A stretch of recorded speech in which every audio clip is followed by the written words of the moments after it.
Feeling that it might be the flu, I checked my daughter's temperature, and it was a high 102 degrees Fahrenheit. When I informed my husband about the situation and expressed the need to take her to the hospital, he surprised me with an unexpected statement. Actually, I'm heading to Hawaii with my parents right now. Despite my shock at his sudden revelation, I quickly shifted gears. I notified my workplace about my absence and decided to rush to the hospital in my car, which my husband rarely used. However, just then, my husband Michael and my mother-in-law appeared, carrying their luggage. My mother-in-law nonchalantly declared, "You can walk to the hospital. We're off to Hawaii." And with that, they took my daughter out of the car and drove away. I stood there, utterly stunned. The sound of my daughter's apologetic voice echoed in my mind, squeezing my heart. I immediately called a taxi, focusing on getting her to the hospital. Deep inside, I vowed to get back at my husband and mother-in-law. They would definitely face the consequences. I am Olivia Smith, a 38-year-old nurse. My husband, Michael, is 40 years old, 2 years older than me, and works as an office worker in a company. Our daughter, Emma, recently turned 8 years old. She has a quiet personality and often spends time reading books alone. Due to the nature of my work, I had limited interaction with the opposite sex, and I focused on building my career. As a result, I rarely participated in social gatherings. However, when I was 29 years old, a friend expressed anxiety about attending a matchmaking event alone. Despite my lack of interest, I accompanied her as moral support. It was during this event that I had a fateful encounter with Michael. At the time, he was also deeply immersed in work, missing opportunities to consider marriage. I found myself drawn to his dedication, warmth, stable income, and understanding of my profession. Unbeknownst to me, I was falling for him. To my delight, it seemed that Michael felt the same way. "I'd like to get to know you better, Olivia." Hearing those words made me truly happy. And so, we began a relationship with marriage in mind. Within a year, we were already married. Almost simultaneously, I became pregnant and gave birth to our daughter. Since we both initially agreed that having one child was sufficient, we didn't make any effort to get pregnant afterwards. And now, 8 years have flown by, bringing us to the present. Amidst all this, one day Michael dropped a bombshell. "My mom will be staying with us starting tomorrow. Please take care of her." His sudden announcement about cohabitation caught me off guard. I couldn't help but ask, "What on earth is going on? Why is your mom coming over out of the blue?" According to Michael, there had been a heated argument between his parents. During the dispute, his mother declared that she was leaving and began packing her bags.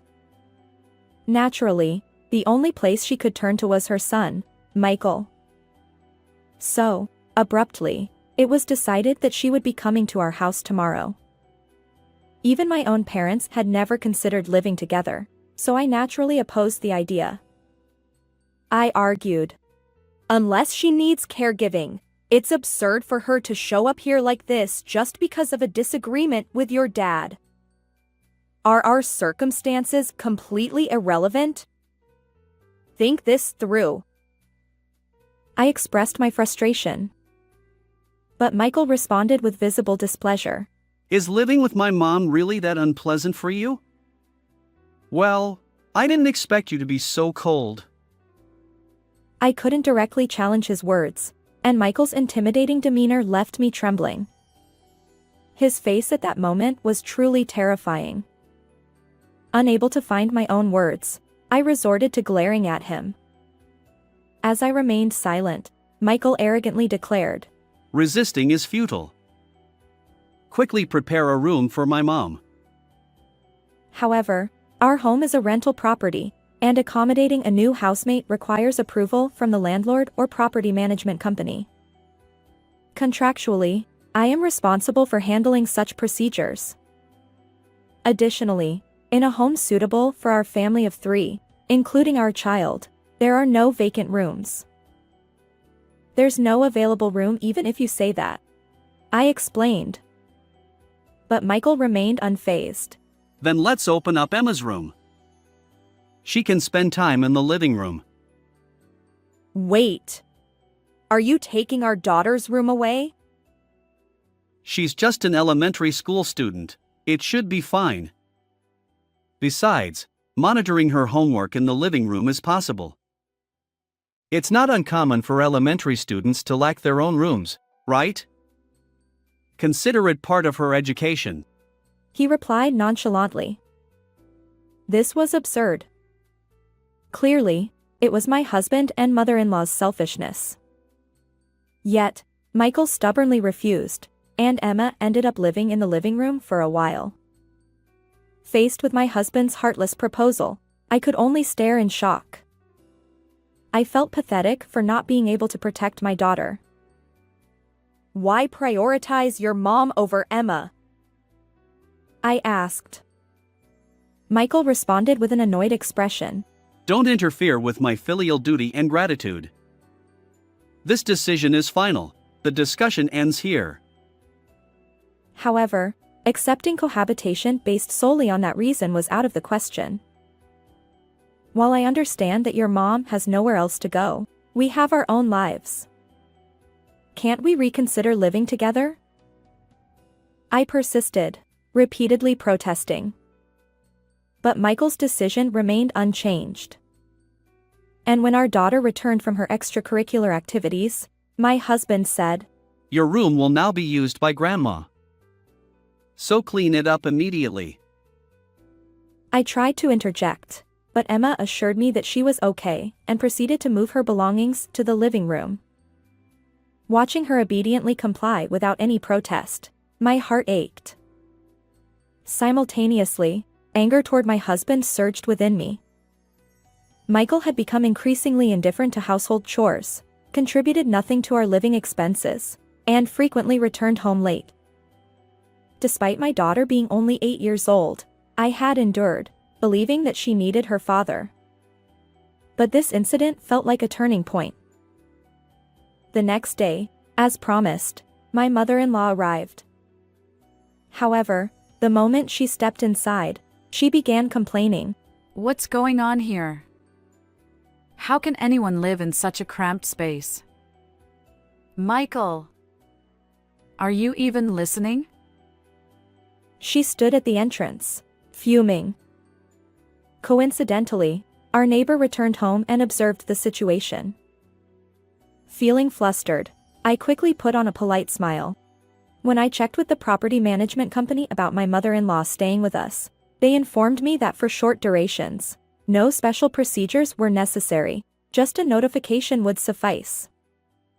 My true desire was for my mother-in-law to return home as soon as possible, ideally within 2 weeks. However, that hope shattered when I saw the large suitcase she had brought. It was clearly packed for a stay of over a month or perhaps indefinitely. Seeing her luggage, I felt utterly defeated. Without a care for my feelings, my mother-in-law brazenly entered the room, her eyes darting around as if inspecting every nook and cranny. She then proceeded to open the refrigerator without permission and resumed her complaints. What's this?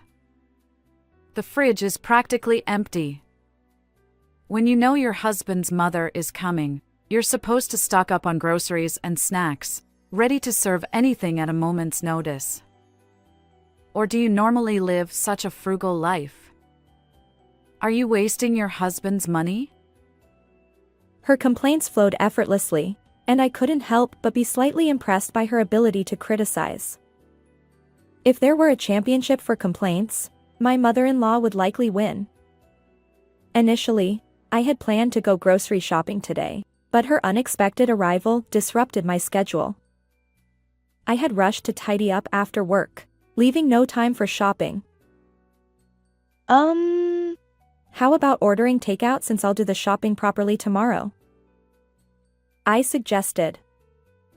Ignoring her snide remarks, I put on my best smile and asked my mother-in-law. But she promptly snapped back at me. What are you saying? Takeout is out of the question. A mother or wife who doesn't cook is nothing but useless. Stop trying to slack off and go shopping right now. Prepare main dishes, side dishes, bread, soup, and even dessert. She plopped down on the sofa, and my husband chimed in coldly. Listen to Mom. Go shopping immediately. And just like that, my hopes were shattered.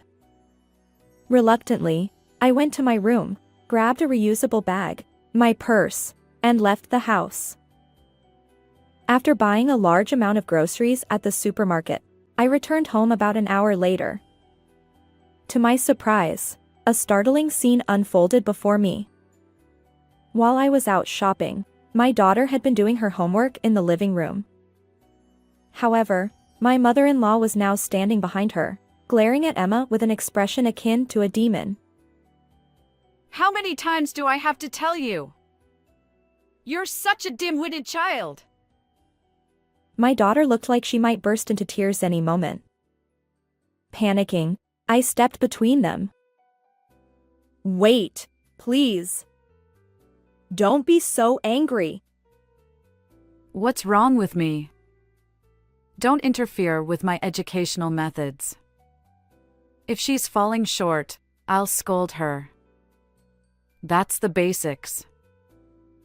But that's an outdated approach. Scaring her like that will make her hate studying, I argued. My words fell on deaf ears as my mother-in-law sighed in exasperation. She then made a condescending remark, looking down on both Emma and me.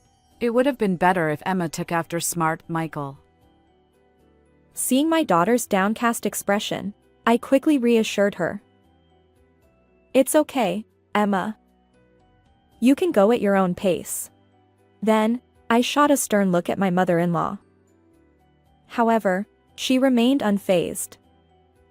Annoyed by my retort, she opened one of the grocery bags and greedily started devouring snacks. And 1 week after my mother-in-law's visit, I was on the verge of exploding with frustration. I finally decided to confide in my husband, although he had consistently avoided discussing the issue whenever I tried to broach it. But this time, I wouldn't let him escape. I grabbed his hand and poured out my feelings. Sorry, but I can't take it anymore.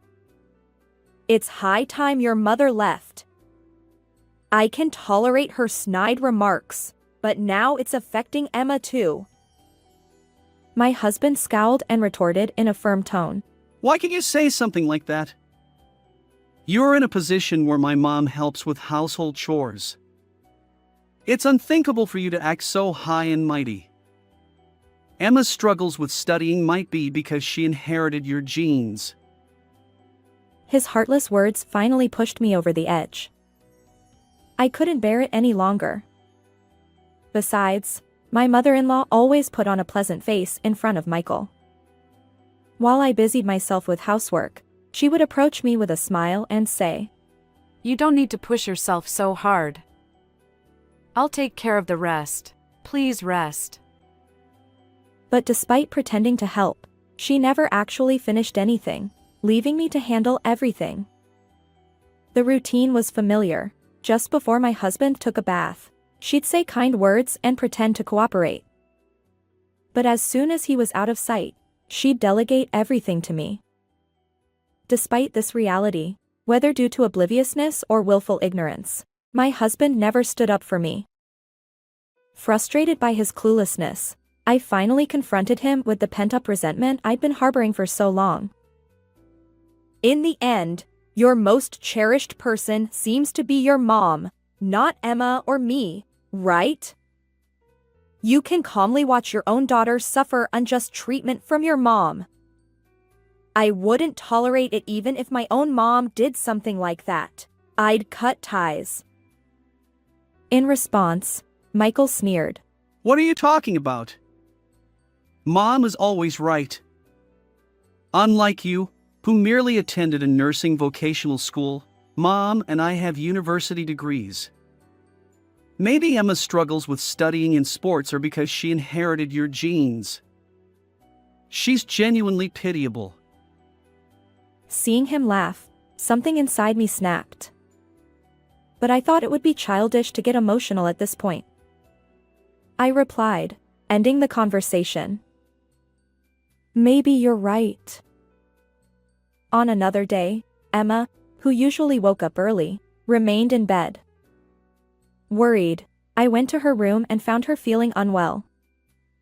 Her temperature was 102 degrees Fahrenheit, and I suspected it might be the flu. When I informed my husband and suggested taking her to the hospital, he surprised me with an unexpected statement. Actually, I'm heading to Hawaii with my parents. Despite my shock, I quickly shifted gears.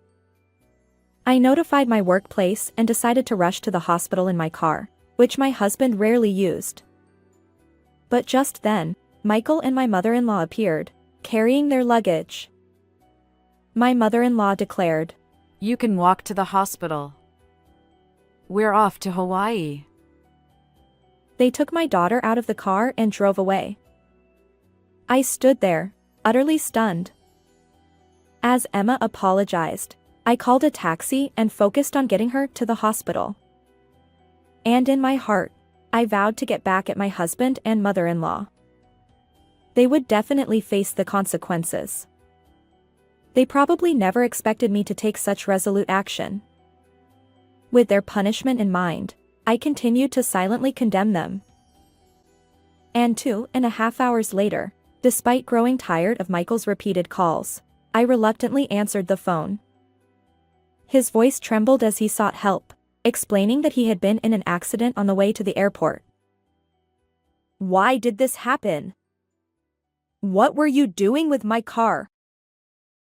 I demanded. His response was sharp. Is that your first concern? Aren't you worried about our safety? Oh, I apologize. Emma is the only one I care about now. What's that? Well, fine. Just figure it out somehow. My car was a manual transmission, and although Michael was capable of driving it, he seemed to have forgotten how. But the accident was entirely his fault. I had warned him before, transitioning abruptly from an automatic to a manual car was dangerous. Yet, he had taken my car without permission, and I considered the consequences of his own doing. Dealing with the accident is eating into our flight time. It's your car, so you handle it. And why do you still have this difficult to drive, gas-guzzling, beat-up vehicle? Seriously, it's useless. He continued, criticizing my car. At this point, his complaints felt like the desperate howling of a sore loser. Feeling utterly detached, I responded with exasperation. So what? You knew my car was a manual. You deliberately took it out and caused the accident. Responsibility lies with the driver. If you collided with the guardrail, you'll cover the repair costs. Naturally, you'll also pay for fixing the guardrail. With those words, I unilaterally ended the call. Ignoring the persistent phone calls, I remained at the hospital with my daughter. Emma's fever turned out to be from a common cold, not the flu. She was currently awaiting necessary tests. Knowing it wasn't the flu brought relief. Since I had my phone on silent mode, neither my husband nor my mother-in-law distracted me. But then, a new message notification chimed. Had they switched to messaging after my phone calls when unanswered? Sighing, I checked the sender, and there it was, my father-in-law's name. Had he also taken Michael's side? I wondered. However, while my mother-in-law's message sought help, my father-in-law's inquiry was about what was happening. Confused, I replied only to my father-in-law, asking for an explanation. And that's when a shocking revelation came to light. As it turns out, my father-in-law had not been informed about the Hawaii trip at all. On that day, he was enjoying his hobby of running. During that time, my mother-in-law contacted him, saying there had been an accident and asking him to pick her up. However, her messages were vague, merely urging him to come quickly, which led him to dismiss them as attention-seeking behavior. Later, when Michael also reached out for help, my father-in-law assumed that Emma and I were involved and contacted us out of concern. It was then that I recalled the heated argument between my mother-in-law and father-in-law, which had resulted in her leaving her home. My father-in-law had no idea that my mother-in-law had moved in without permission, and he believed he was simply caught up in an inconvenient situation. Taking a deep breath to calm myself, I explained everything. In reality, she is currently staying with us. And today, Michael and his parents, including you, left for Hawaii on a family trip. When I recounted the mistreatment my husband and mother-in-law had subjected Emma and me to just before their departure, my father-in-law was left speechless. Olivia, I apologize for not knowing about that incident. They truly are beyond help. Where are you now? I'll head over immediately. Let's discuss what to do about them. I agreed with my father-in-law's words and promptly let him know the hospital address. A few dozen minutes later, I was called by the doctor for a detailed examination of my daughter. While I received her medication, my father-in-law arrived. Hi, it's been a while. I've said it many times, but I'm truly sorry about what my son and wife did. My daughter, though unwell due to the fever, looked delighted to see her grandfather. Grandpa, you came. Yeah, that's right. I hear you have a fever. I hope you get better soon. Once you're well, let's go out for something delicious. Okay. I'll do my best to recover. After being comforted by the warm exchange between my daughter and father-in-law, I decided to contact my parents and ask them to take care of my daughter. The reason was that I had received a series of messages from Michael and my mother-in-law. When I opened the messages, they were filled with insults directed at me. Because you didn't handle it, we missed our flight. We can't cancel, so it's as good as losing a fortune. You're responsible for reimbursing the travel expenses for all three of us. I had a chance to reconcile with my husband, but you ruined it. I sighed and showed the contents of the messages to my father-in-law. Those two. He's furious. It's time to settle things with them once and for all. I apologized to my parents for burdening them and explained to my daughter that I had important matters to attend to. Then my father-in-law and I left for my parents' house. I called my husband and mother-in-law to a casual restaurant. They arrived promptly, seemingly eager to voice their complaints directly to me. However, their expressions turned pale when they noticed my father-in-law sitting next to me. Wait, why is Dad here? What's the matter? Is it a problem that I'm here? Oh, right. You guys told Olivia that we were going on a family trip with all three of us. You even messaged her about it, saying it was a chance for you to reconcile. Both of them glanced at me, clearly taken aback. I calmly responded. I didn't contact Dad directly. It was actually Mom and Michael who reached out to him. Concerned, he contacted me. What family trip?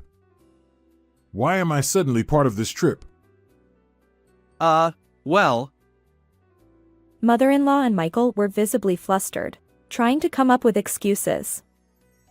But I already knew the truth they were hiding. Wasn't it a trip with your affair partner? I asked matter-of-factly. What? What are you talking about? Stop making baseless accusations. Exactly. Are you suspecting Michael? I then revealed a piece of evidence, dashcam footage. You see, I had synced my car's video feed to my phone. The recording clearly showed their secret escapade. Why is this footage here? I'm the type who takes security seriously, so I have a proper dashcam installed. That's why I can see both the footage from the time you were driving and the footage from the accident. The woman here is your affair partner, isn't she? If I investigate now, it'll be easy to figure out your relationship. My husband and mother-in-law exchanged glances and confessed everything. Indeed, the woman who was with them seems to have been my husband's affair partner. Well, she's the person Mom introduced me to. She's young, and Mom thought she could have more children, so I should remarry. Yes, that way we can have a child with Michael's intelligent genes. My father-in-law and I couldn't calm our anger upon hearing those words. Enough already. How twisted are your personalities? Do you really think the world revolves around you? Even if a smart child is born, the child will likely grow up to be a nuisance in human society. Raised by such self-centered parents and grandmother who lack common sense, the child won't develop a decent personality. My mother-in-law glared at my statement, but my father-in-law stood up for me. What are you glaring at? She just told you the truth. You and Michael are terrible parents, mocking Emma as well. Don't involve us any further. Huh? What does that mean? It means divorce. Of course, I'll also get a divorce. I'll claim alimony and child support from Michael. Wait a minute! Demanding all that suddenly is unfair. I'm already paying for the car and guardrail repairs, as well as canceling the Hawaii trip. That's all your own doing, isn't it? I'll make sure you pay exactly what I'm claiming. I'll proceed with the divorce proceedings promptly. Don't ever involve me again. Wait! My mother-in-law and husband looked pale and worn out. Ignoring their distress, my father-in-law and I left the restaurant. Later, we completed all the necessary legal procedures through an attorney. The divorce was finalized, and my ex-husband ended up burdened with substantial debt. As for my ex-mother-in-law and ex-husband, they had planned to rely on their affair partner for household chores and repay the debt. However, after the recent accident and witnessing their behavior toward me during the crisis, the affair partner felt unsafe and fled. Now, my ex-mother-in-law and ex-husband live together in a modest apartment, working tirelessly to repay their debts. On the other hand, I returned to my parents' home with my daughter. As a single mother, I work hard, balancing parenting and my nursing job. Despite the challenges, my income is stable, and I can support my daughter's aspirations for the future. I maintain regular contact with my father-in-law, and he enjoys spending time with his granddaughter. Seeing my daughter's joy when she meets her grandfather warms my heart. Moving forward, I'll continue to cherish my daughter, give my best in everything I do, and strive for a happy life. Thank you for watching until the end. If you enjoyed this content, consider subscribing to my channel. See you in the next video.